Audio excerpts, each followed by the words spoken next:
Well, welcome to the journey. My name is Kevin Polky, and I am the host of the journey. And as some of you who have been following the journey for the last 3 years know, um, I attempt to have individuals who can come onto the show and talk about their stories of either transformation or obstacles that they've encountered in their life and how they overcame those or worked through those obstacles, and then most importantly, what they learn about those obstacles in the midst of their transformation process. And today we have a special guest today. He is someone who is working with our young adult population, and he has kind of a unique story about how he is combining what he has his own passion for, but then also what he's seeing as effective for making a difference with our youth. So Elliot Ganet, right? You got it. Yeah. Okay. So Elliot Ganet, welcome to the journey. And so let me, I know we just met recently, and of course it's as it is in Rockford. We were just happened to be at the grocery store, and you had came up to me and we started a conversation. Then your partner Nick, who's also works with you, I met with you guys a couple weeks ago. And so Elliot, maybe just share a little bit about yourself, and let's start with maybe when you have an opportunity to have fun, what do you do to have fun? What I do to have fun, I like to be outdoors and specifically outdoors with my family. I have two young boys. I got a 2-year-old and a 3-month-old at home, Wow. and a very supportive wife. Okay. So yeah, my free time every second I get is with them. Gotcha. What's your wife's name? My wife's name is Samantha. Samantha. Uh, Samantha, we've been together coming up on 5 years now.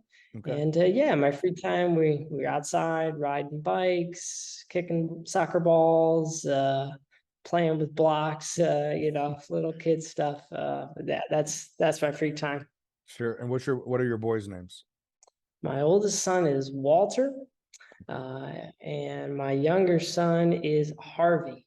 And Okay. they get along wonderfully. Walter is always excited to wake up and try to play with his 3-month-old brother. Uh, they're a lot of fun. Nice, very nice.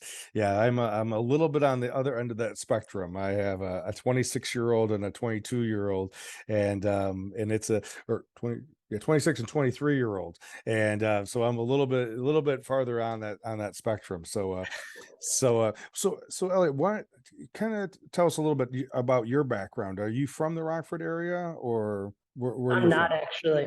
I'm Okay. from the suburbs of Chicago. I'm from Naperville. Okay. I grew up there, went to high school there, or born there, grew up there, high school there.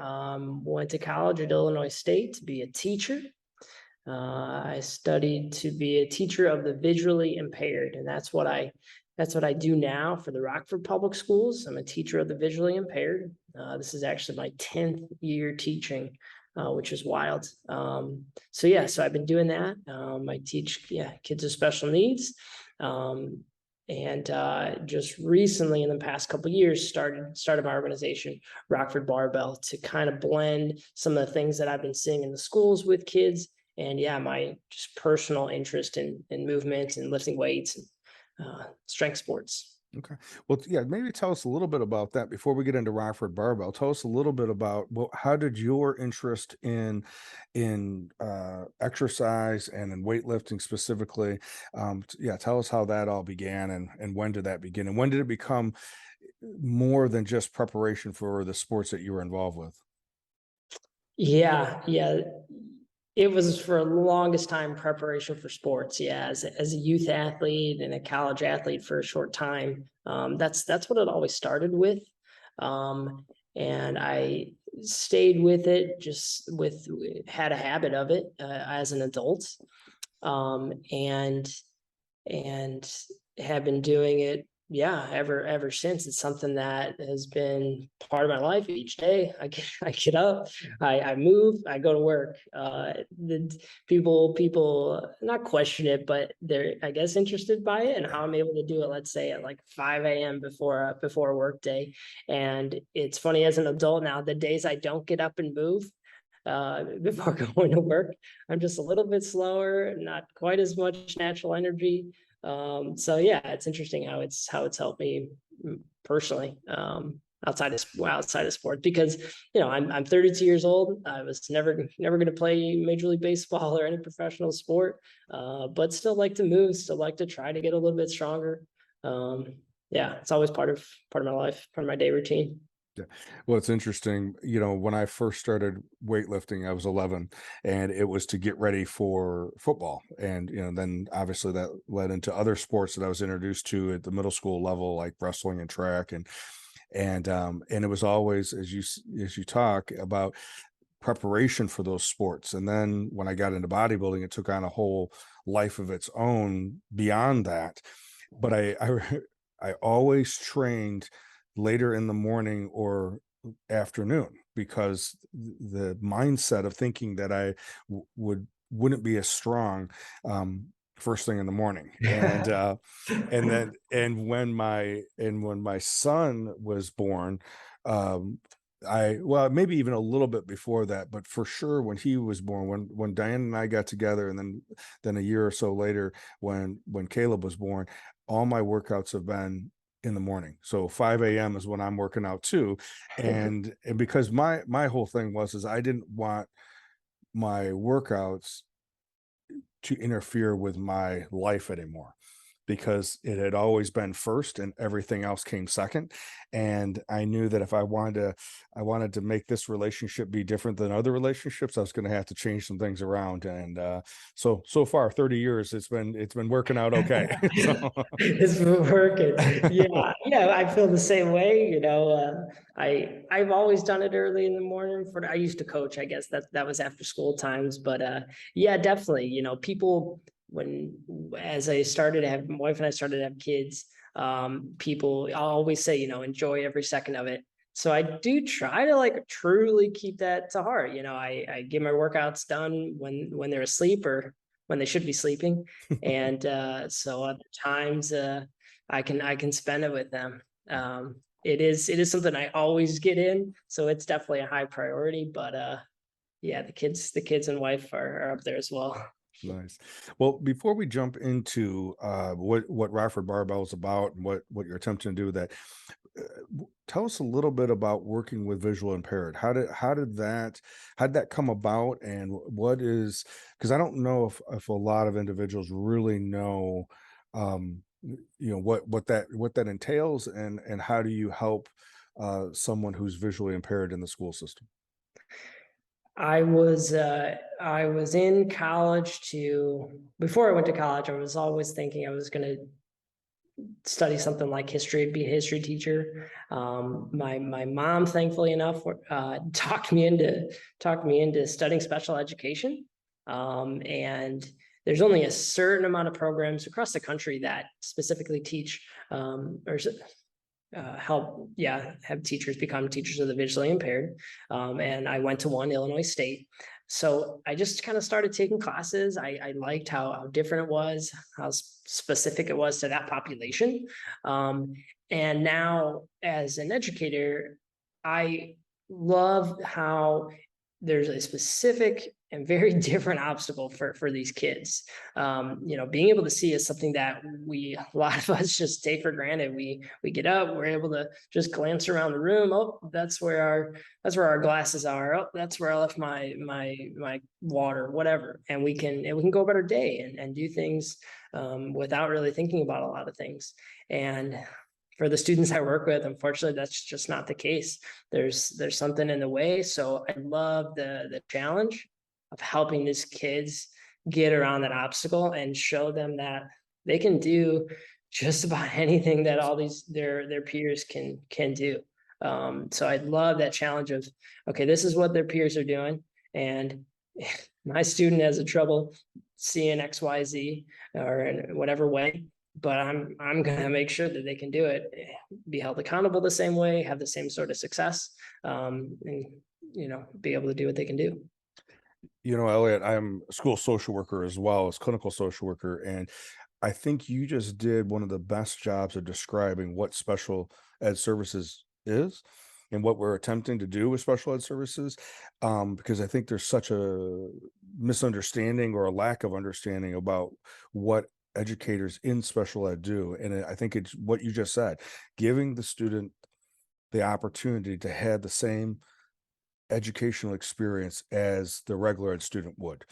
And that goes from accountability to access to access to the teacher, or the resources that are providing. So thank you for explaining that, and probably better than any of my professors did when I was at the because I did my undergraduate at Illinois State, and then I did my graduate work at U of I. And so thank you for explaining that. So Yeah, yeah.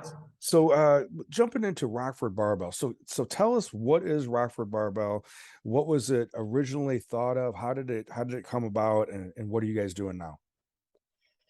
So Rockford Barbell, we are a nonprofit organization. Our mission is to improve the social and emotional well-being of kids.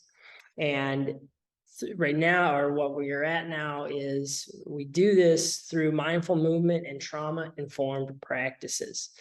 We started this about 3 years ago now, and it's grown really, really organically. It started off a place for some of us, me and some close personal friends needed a place to do our own personal fitness. And as we started this, myself and my partner now, Nick, who's also in social services, we have for a while seen this need of additional services for social emotional well-being outside of the classroom, outside of what the school systems can provide. So yeah, with those two things combined, we started this organization, learning as we went each day, with board meetings and budgets and writing grants. But slowly but surely the kids have come out, and the kids have shown it, the parents have shown that they appreciate and they want this type of service where they're addressing social emotional well-being with a very unique program, and in a really unique way, in an engaging way. We've seen kids in schools, they're always somewhat reluctant to, oh, teacher says, oh, go see the social worker. We need the social worker. Or, their parents saying, this is kind of not going great. Like we're going to probably have to go try to get some therapy. And our program provides that sort of mindset, or this certain mindset of getting social emotional help in a way that kids are engaged with. Mhm. And when you use the word, I mean, for educators and in behavioral health work, we use the word engagement. And so for our listener, when you say engagement, what do you mean by engagement? What would be an example of like a student comes to you, let's say a 14-year-old student comes to you, and how would you differentiate between one who's engaged and one who is not engaged? Well, yeah, that's a great question, because our kids come through the doors in different ways. Some kids actively, yes, I want to do some sort of weightlifting. Sometimes it's the parent who signs the kid up. But when we see the kid actively like ask questions about like, oh, how do I do this? Or get excited and be able to take feedback when we say, hey, let's try to move like this, or let's think about this as we move. When they start asking those questions, that shows us engagement. Our part of our program to develop these social skills, kids are always working together, either with a partner or with someone else. And when we see them actively, go up to another kid and say, hey, can you help me with this? Or how do I do this? Or even having a kid get up and give feedback to one of their peers. Someone that, according to parent, or as the kid tells us, struggles to do something like that in school, that shows us that, yeah, this is something that they are actively engaged with, they want to be a part of, and want to get better at. And perfect. And again, I think that idea of being able to kind of spell that out for people to see what you guys are looking for when someone is coming in and engaging, and then encouraging that, supporting that when someone's not doing that, how to go over and coach them and encourage them to move toward that goal of engagement and what that would look like. And I think that's a great example. What do you think is unique about movement, specifically the types of movements that you guys are teaching? I know you obviously the weightlifting and the group weightlifting classes that you guys are doing. I think you had also told me you guys do a stretching yoga class as well. And so, what do you think it is about? What is you? What's what is it about those types of movements that allows someone who may in traditional talk therapy or the traditional classroom or school, maybe they're falling between the cracks, maybe they're not engaging in those other situations. What do you think it is about movement, weightlifting, yoga, that type of movement that allows that to kind of be a vehicle for them to see themselves in a different light? Yeah, there's a number of things, and it's there's it's all the reasons that we're so passionate about our program. One thing that comes to mind, I mean, we talk about strength at Rockford Barbell, or the idea of being strong as being able to withstand resistance. This doesn't mean a specific amount of weight. It just means something's pushing back on us, and we are able to withstand that. And being able to move helps kids learn that in a very just progressive, safe way. That other things just don't quite do that as well. So being able to move helps kids have that, build their tolerance for resistance really really well. There's the foundational things of like empowerment. They're standing there literally with a weight over their head. We talk movement wise, being able to be in control of your movement, control of your body. So they're standing standing on a platform with weight over their head. They are fully in control, and they can feel that. They can feel that control. So movement helps kind of develop those things for our kids. Gotcha. This is when this episode will air, it'll be during Suicide Awareness Month. Actually, it'll be kicking off Suicide Awareness Month and Suicide Awareness Week.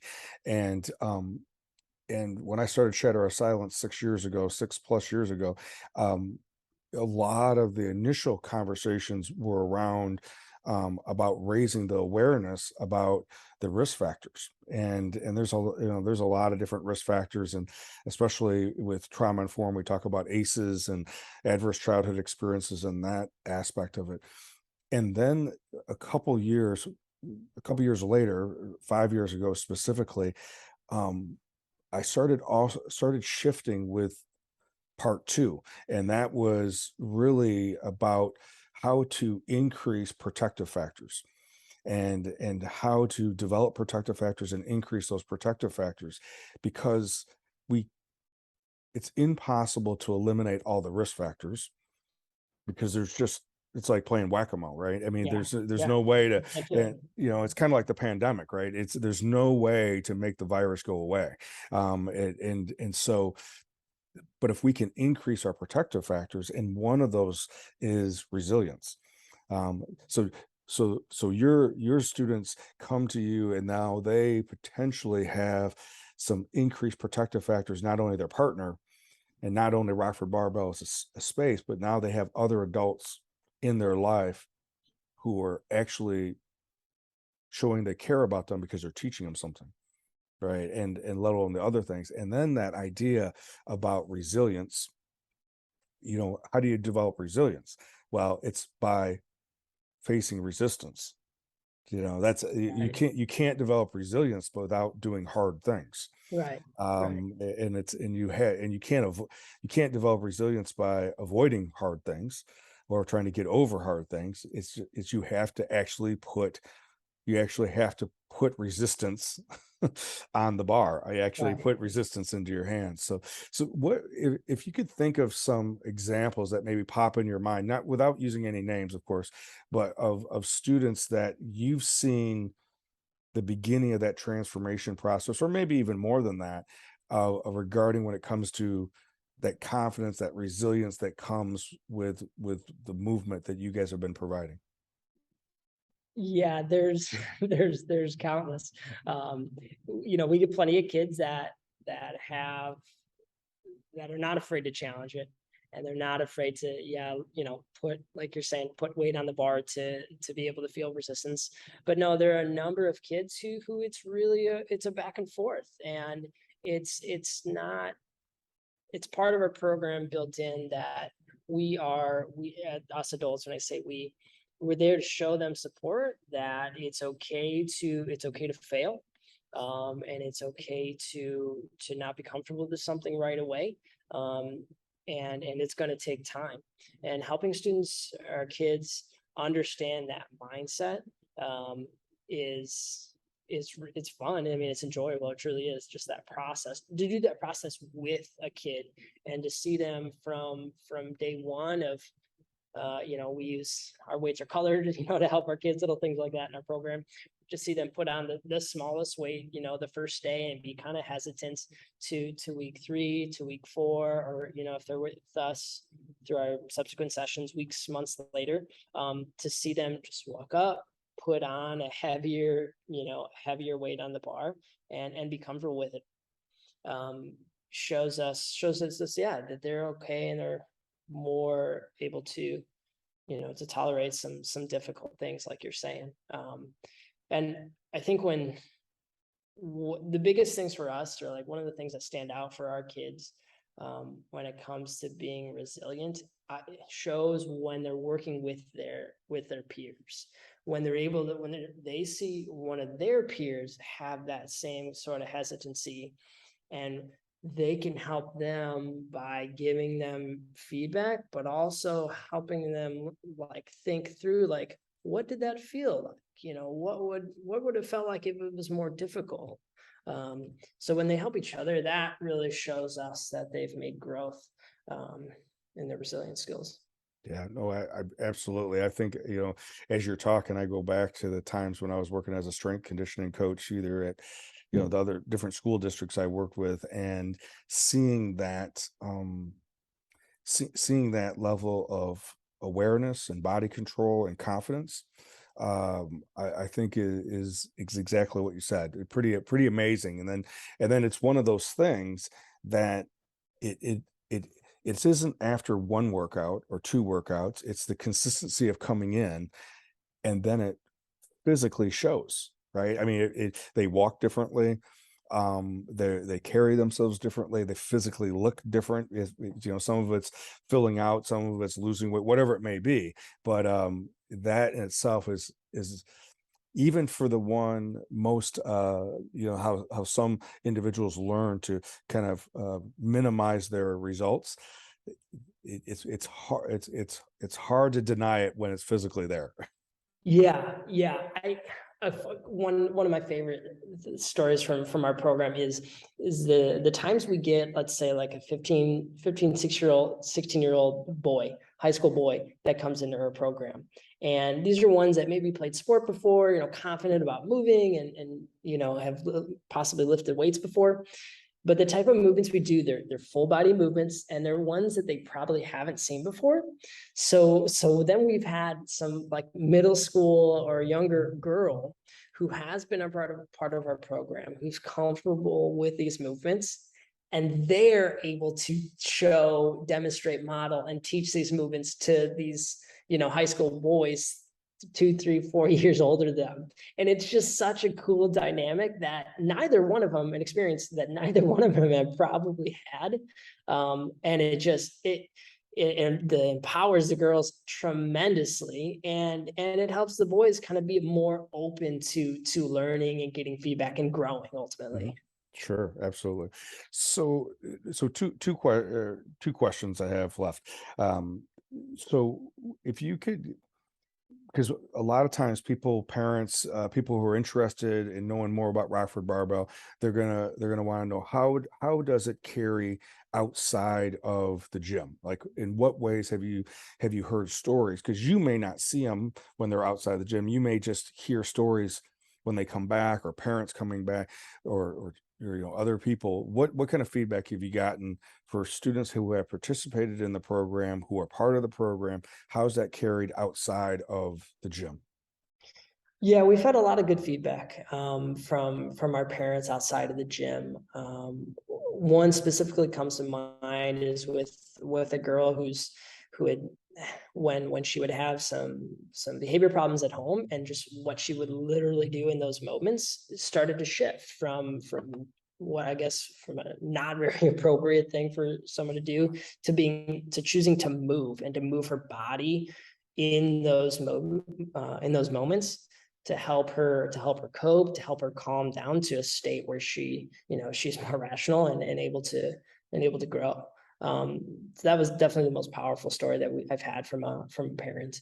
And then otherwise, I mean, one of our skills that we're constantly helping our kids with is communication skills, and being able to carry those, being able to do that in our space, in our program, to benefit, but then to carry those outside of our gym to family members, to classmates, to teachers, because communication is just so important, as we all know, in our relationships.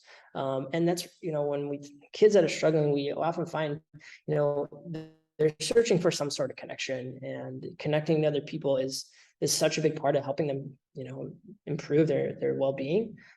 So being able to improve their communication skills, to ask for help when they need it, from a friend, from a parent, to meet their needs, to say, this is really bothering me, this is really not working for me at home. What can we do about this? Sure, absolutely. Um, Maybe as we're getting ready to kind of wrap up, why don't you tell us some specifics about Rockford Barbell? What are the age requirements? How does someone get signed up? What's the cost of it? All those types of things. Yeah, so families can register their kids at rockfordbarbell.com. We offer a weightlifting program and a yoga program. Our programs run in 6-week sessions. So our weightlifting program runs 3 days a week for 6 weeks. It runs Monday, Wednesday, Thursdays. And then every Tuesday is our yoga program. If we do have a capacity limit for the program, so parents can get on there, and if they're not able to register their child, they can join our waiting list and get updated when there are spots open. And our program, most of all, it's important to know, our program is completely free. It's a free program for kids. As we started Rockford Barbell, it's foundational that we did not want finances to be a barrier for our program, and for kids and families to get help. Okay, perfect. All right. Well, I appreciate, what you guys are doing for the community, because there's a lot of times we talk about what we think is wrong with somebody, something, a certain demographic or whatever, and what you and Nick are doing, you are providing um, a solution to how to help remedy this particular problem. And for me, as a clinical social worker and an advocate for suicide prevention, this is definitely one of those tools, for all the reasons we talked about, of of of being able to develop and continue to grow those protective factors, which is the key to counterbalance the risk factors. So, uh, I am Elliot. I'm grateful that you guys are doing this. That you had the passion to do this, and stuck with all the growing pains that I imagine must have occurred over the last 3 years. And so the best place for people to get a hold of you would be through rockfordbarbell.com. Yep. And any other ways of getting hold of you? I suppose we're on Instagram at Rockford Barbell. But yeah, rockfordbarbell.com, rockfordbarbell@gmail.com. Our phone numbers all over our website. So email us, give us a call. We are located at the test site facility, test site complex in downtown Rockford. It's a big black building. It says test site on it, which I'm sure many of us have driven past. So we're in that facility if needed, knock on our door and come on by. Yeah, definitely to get a hold of us. Perfect. Well, Elliot, thank you so much for what you guys are doing, and I'll look forward to meeting with Nick soon, and continue doing some partnering with Rockford Barbell. So. Very good, Kevin. Thank you. For any of you out there that have someone that you know that may benefit from Rockford Barbell, being able to connect with Elliot regarding what he does not only in the school district, but what he is doing to help be a solution to our students that may be at risk within our community, definitely reach out to rockfordbarbell.com. Again, thank you very much for being with us, and I look forward to being with you next week.